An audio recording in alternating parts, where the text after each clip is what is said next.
pure experiences.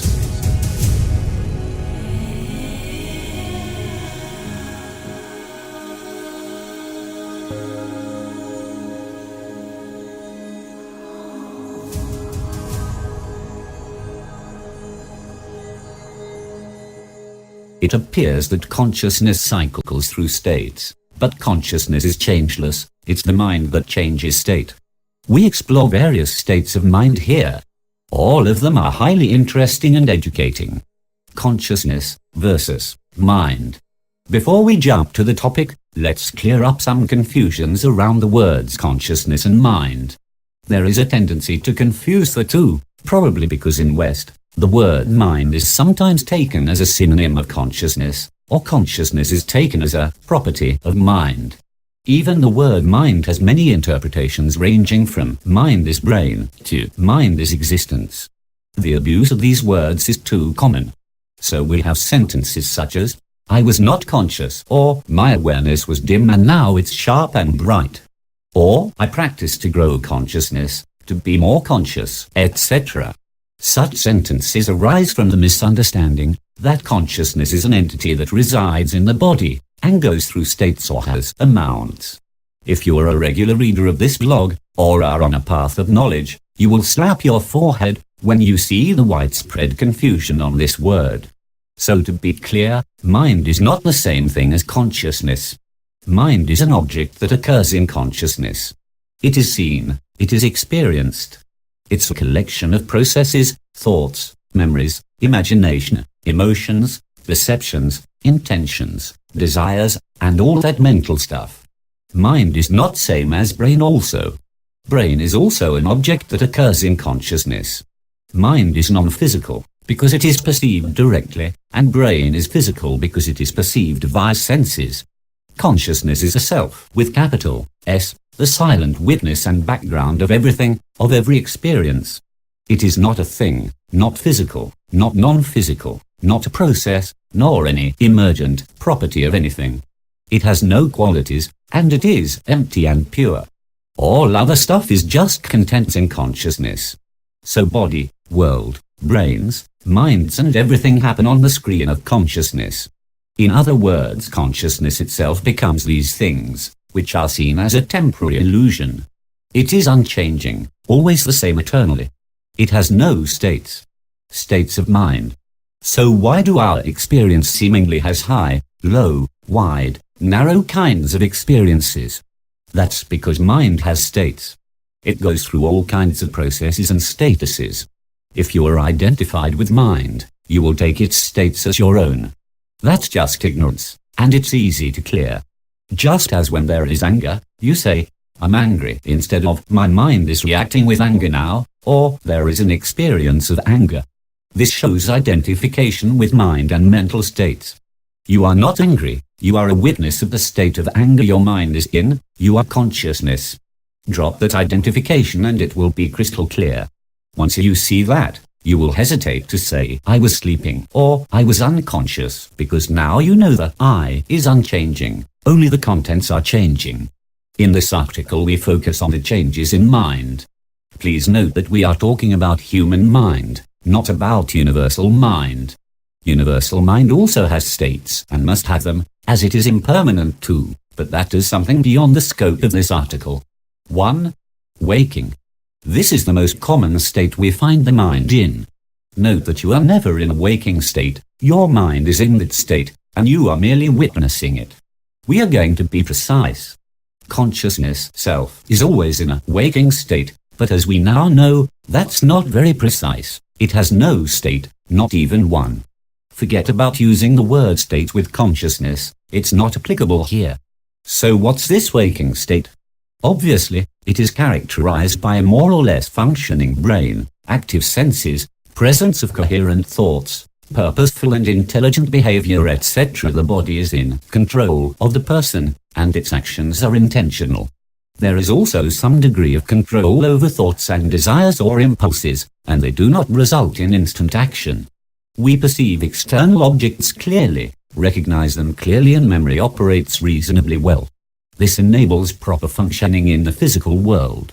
So in essence, It's a state in which the mind configures itself for an experience of world and body, in other words, of samsara.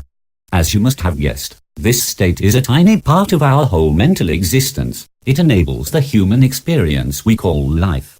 Well, above is an idealization of waking state. It is seldom that perfect, if you can call it perfect. There are substates of this state, or variations of it. We will list them from worst to best, all waking states reflecting various degrees of afflictions. Your waking state defines your quality of life. That tiny sentence packs a lot of wisdom. Contemplate it. 1.1. Insane mind is a waking state where most of the functions of the mind are in a total chaos. Mind has broken down and cannot function normally, although it is fully awake and senses function normally. However, the mind distorts all sense data or ignores it, and there is hardly any control over the body or speech or thoughts or emotions. 1.2. Disturbed mind is borderline insanity, which occurs in weak and untrained minds because of extreme situations like extreme fear, anger, jealousy, or trauma to body or mind. The emotions run rampant and often the person talks nonsense, sometimes aloud, and is extremely unbalanced and fickle. 1.3. Criminal mind is almost insanity, but there is presence of coherent thoughts and actions. The person seems to behave naturally and talk sense, but his mind is full of destructive thoughts, negative memories, harmful desires, and his attitude is usually violent. In other words, it's a fully awake mind, but has lost all wisdom, control and sense because of ill tendencies and afflictions of all kinds. 1.4. Stupid mind is not so uncommon waking state. The faculties of the mind do not work optimally. There is confusion, lack of comprehension, irrational speech, and usually irrational behavior and lack of learning. Such a person can be dull or very active body-wise, but the mind is slow. 1.5. Egoic mind is a waking state fully under the control of egoic tendencies. The person is very bright and active. Doing, working, thinking, planning, chasing mates, all hallmarks of an awake and fully functioning mind are present.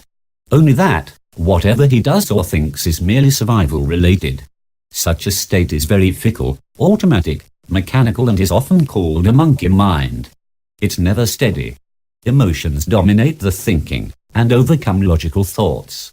Speech shows all colors of an active ego.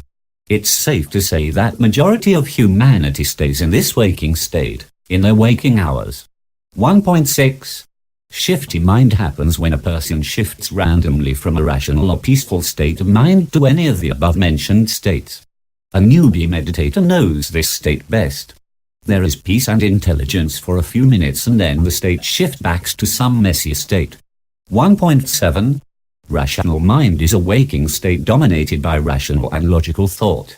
Well, finally a good state, but not really. The mind is restless, always seeking stuff, and plotting long rational plots to get this or that, or to do this or that. There are just too many thoughts, and less action. Such people are seen absorbed in their head all the time. But they are awake and fully functioning. Speech is very well organized and makes total sense. Actions are intelligent and logical. Emotions are mostly under control. The intelligence may serve ego sometimes, which makes such people excellent businessmen, professionals, politicians, etc. 1.8. Concentrated mind is a waking state where the mind is fully engrossed in a higher mental function. It can be in mathematics, arts, performances, or actions, for example pilots, that need extreme mental skills. Artists, writers, scientists, engineers are found in such state, but not always. A newbie seeker or meditator also remains in such state for perhaps more time than above-mentioned people. It's a very sophisticated state, to say the least. 1.9. Equanimous mind is a state dominated by consciousness, not by mental functions or egoic madness. The person may do things or talk in an ordinary way, but he is fully aware and abides in self. There is full control over actions, thoughts and speech. They seem moderately active and peaceful. They can be engaged in complex thoughts or tasks that require extreme skill or concentration, but with a difference. They can see that actions happen, but there is no doer, only a witness. 1.10.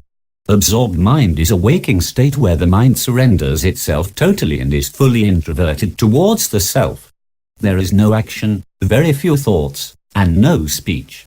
However, the person is extremely awake, alert and in a blissful state. You can imagine that there can be in-between states, or a continuous interchange of above states. I'm using my own names here, but you will find similarities with traditional description of waking state, such as those by Patanjali or Vyasa. If you are wondering why I'm not mentioning EEG or brain activity anywhere, that's because it's a childish way to classify mental states. The EEG, or fMRI of a scientist and lunatic, would show exactly the same activity in waking state. A seeker needs a finer knowledge than that. 2. Daydreaming. Daydreaming is a common name of states of mind involving imagination, simulation, and memory recall. The mind is introverted and attends to non-physical contents. The senses are fully functioning and body is either resting or doing an auto task, such as walking or cleaning or potty rituals. Many people spend hours in such state not knowing how disconnected they are from present. They are dreamy, talk less coherently, and are less active, but exceptions are always there. It can be a very pleasing experience, especially if the imagination is of a pleasant kind, happy memories, etc. But when the imagination takes on negativity, such as worry, terrors, or angry fantasies of harming others or recall of traumatic events again and again, it becomes suffering.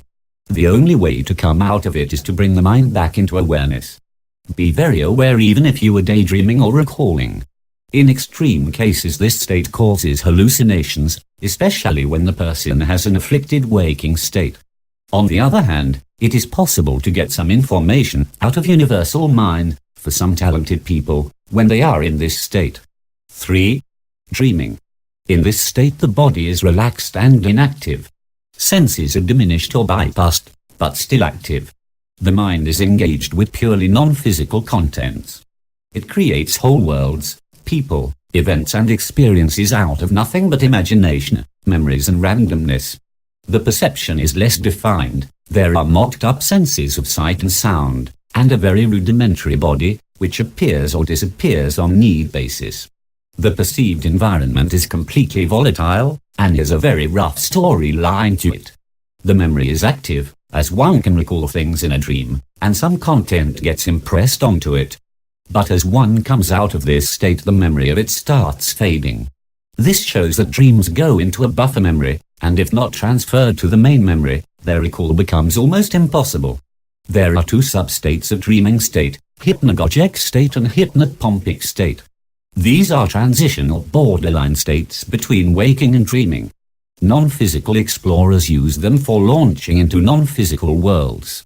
They have the perfect blend of a waking mind that is more or less disconnected from the usual physical world, and sleep state. 4. Lucid dreaming. This is a dreaming state with exceptionally better functioning mind. In other words, it's a dreaming state, but the mind has all the abilities of a typical waking state. Now that's fun because now mind can bend the dream in whatever manner it likes. The memory functions very well, and often full, and vivid recall is possible. Anyhow, the content is still imaginary and recalled stuff. It is vivid and lifelike, and some awesome actions like flying are possible. There is a body and fake sensation when they are needed, and it's possible to assume any body. The important thing to note is that such states are more likely when the waking state is unafflicted, such as those in 1.8, 1.9 or 1.10 above. A good thing is it is easy to get into this state with regular practice and use of some simple techniques. Search and you shall find. There is a lot of info out there. 5. Astral projection, or the state with misnomer out of body. In this state of mind, the contents are purely non-physical, and unlike lucid dreaming, do not depend on imagination or memory. It is possible that this state gets corrupted by some dream elements, but seasoned explorers can tell the difference. The astonishing thing about this state is that it is as good as an unafflicted waking state, except the sensory content is fully originated in non-physical worlds. So, by definition, the sensory content is as physical as that of waking state. the mind functions fully, there is a body malleable, senses, worlds that are rule-based, and most importantly, other minds can be encountered. In dreaming or lucid dreaming we can encounter other people, but we know they are imaginary, or just our own creation. Especially in lucid dreaming this knowledge is present while it is happening. In astral projection, one can be fairly sure of others as not being their own creation. Similarly, worlds that are stable, more vivid, and independent of one's mind can be experienced just like our usual physical world.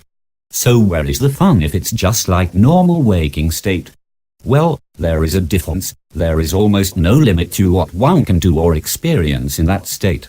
The downside is, one can encounter nasty stuff as well just like in this physical world, so some caution, guidance and experience is needed. It's a vast subject, and much info is available for interested readers. I'd just point out again that meditators, or seekers, or people abiding in self, for a major portion of their waking hours, are more likely to be in this state. It is obvious why that should happen. 6. Altered states. These are artificially induced states of the mind using substances or mental techniques. One can include some religious experiences or orgasmic experience in this category too, which happen naturally. One can safely categorize hypnotic states under this kind. So it's a vast subject in itself. In case of substances, one or more parts of the mind breaks down and stops functioning, or its functioning is altered, giving rise to wacky experiences of all kinds.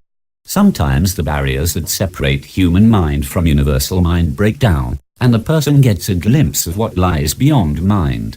The actual experience doesn't matter. What matters is that the fossilized beliefs of that person break down completely, and he opens up for more knowledge. Hopefully he takes up a path and becomes a seeker. However, that doesn't happen for the majority, and they simply abuse the substances for fun.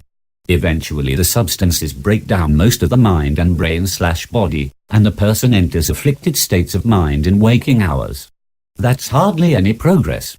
Such people spent their lives in delirium, bad health and relations, deluding themselves that they know something more just because they had some wacky experiences. Stupidity at its height.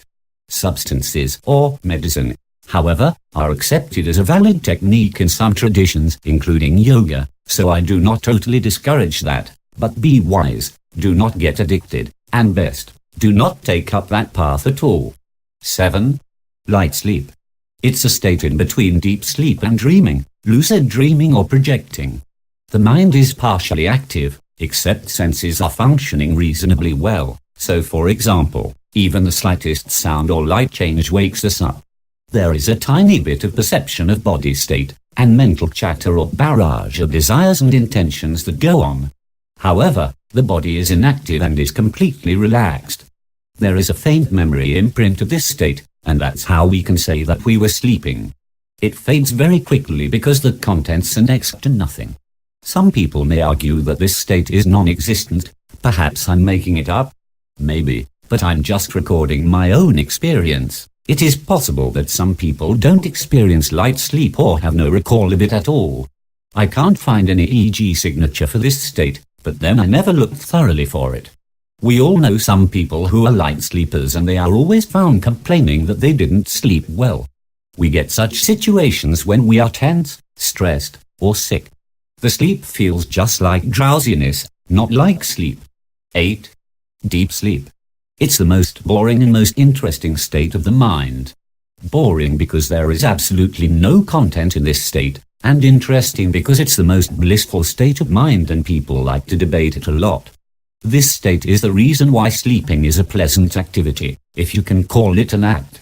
We cannot recall or experience our own deep sleep, because the mind, senses and memory shuts down to a large extent.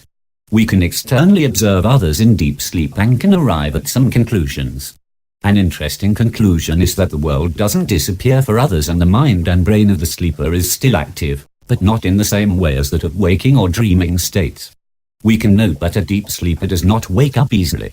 But it is possible to bring him back into waking, which means the senses still get into the depths of mind and shake it back into wakefulness. So we can conclude that everything still functions, but is bypassed and the mind takes a break from its incessant dividing and memorizing process. It's absorbed back into the self. So deep sleep is as good as waking absorptive state, savikalp samadhi, except there are no contents, it's nirvikalp samadhi. So what happens to the consciousness in deep sleep? Does it disappear? People ask this often, and some do assume that it disappears, because they believe it to be a product of mind/brain. However, it's more correct to say that mind disappears. And if you want to be even more precise, the contents disappear. We get back the usual mind in its waking state, with consciousness illuminating contents, after a few hours of deep sleep. So obviously nothing disappears, only the contents are not processed for a while. How would one know that consciousness is still there witnessing nothingness during deep sleep? One cannot know that, because knowledge gathering is a function of mind, and it's mostly inactive that time. Moreover, no memory is formed, as there is nothing to store into memory, so even if your mind gets a few glimpses of still being conscious, they evaporate from the mind and you can't recall anything about deep sleep. However, you cannot know the reverse too, because you or others cannot see the disappearance of consciousness. Others simply blindly believe that since you are inactive in deep sleep and therefore unconscious, from the point of view of your consciousness, it was always there. Another interesting thing that happens in deep sleep is that time stops. The sense of time is derived from change in mental or physical environment, and when there is nothing that changes, no time is registered. Your time of going into deep sleep is same as the time you come out of it. So how do we still have some sense that we slept for X duration of time? That's because there are dreaming, light sleep and waking states interposed with deep sleep. It forms memory, a bit of it, and you can estimate time very roughly.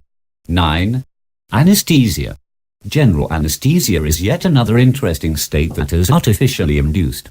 It resembles deep sleep outwardly, but the internal scene is totally different.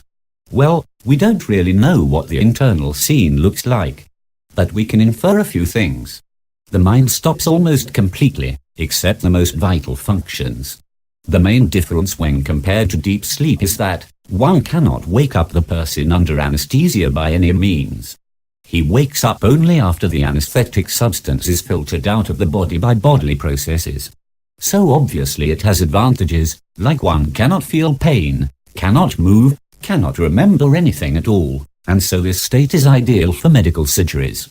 It is a curious thing, because even advanced yogis, who experience a continuity of consciousness in deep sleep, report no contents in this state. I'm recalling that from memory, but you can search about it. Some people get unusual experiences under anesthesia, NDEs. It can be understood as a typical state of astral projection. When the mind doesn't receive its usual sensory inputs, it either dreams up something or connects to some other area in universal mind. So that's nothing unusual from a seeker's point of view. The unusual thing is, sometimes vivid memory is retained of such experiences, which shows that since anesthesia breaks memory, there can be some kind of non-physical memory which still remains intact and fully operational. One can safely put the naturally occurring unconscious states, such as fainting etc. under this category. As in deep sleep, the consciousness is still there, only the contents are gone. 10. Coma. This is an afflicted state, where the affliction is physiological mostly. A lot of study exists for this state and I've not gone into depths of it, so I recommend other sites if you wish to know more. I obviously have not experienced this one, so if I write something about it, it will be from other studies. What one can infer is that the consciousness remains as usual, but the mind cycles from deep sleep to waking states, while body remains totally inactive. The waking state may depend on the severity of affliction and can range from madness to full clarity. When the patient is fully aware, with functioning senses, they are called locked in. It's an unfortunate and scary state to be, but should resemble sleep paralysis in terms of experience. This state shows that the activity of body or speech or thoughts is not a good indicator of the state of mind and consciousness. One should not blindly assume the subjective state from outward appearances. A seeker learns that quickly. 11. Death. Well, it's a state of the mind, to be blunt. Some people may not see it in that way, which I can understand. If it's not your experience, it's not your truth. Have I experienced a state of death? Well, I'm writing stuff here on Earth, so I can conclude that fortunately not yet. So all we can do is infer things about this state. One important thing to note is that it is an irreversible state of mind. Death is defined in many ways, and there is a lot of confusion about when to call someone dead. It's funny and serious at the same time. The criteria ranges from stopping of heart, flatlining of brain, stopping of energetic activity, pranic activity, etc., to complete decay of the body. People believing in cryopreservation would go for the last. So I adopted that criteria for now. It's safest to say that you are not dead unless there is absolutely no possibility of reanimation even in theory. So what happens to the mind in this state? Of course I do not know. However, I can speculate that most of it breaks down completely and irreversibly. The physical structures also break down that are seen as brain and nervous system and whole body. The perception stops as senses break down. World disappears.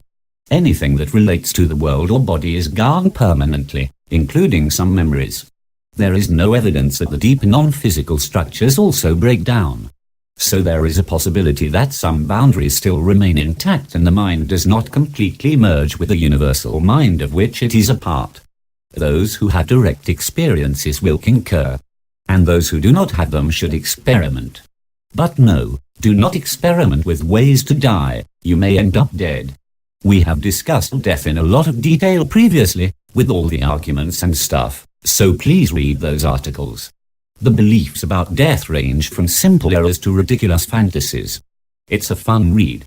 If you ask self about its experience of death, you will get absolute silence. It denies any such experience. It is deathless.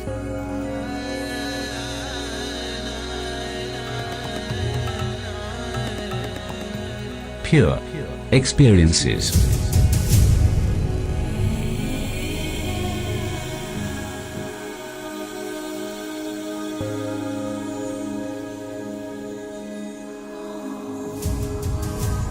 You were listening to Pure Experiences by Tarun Pradhaan.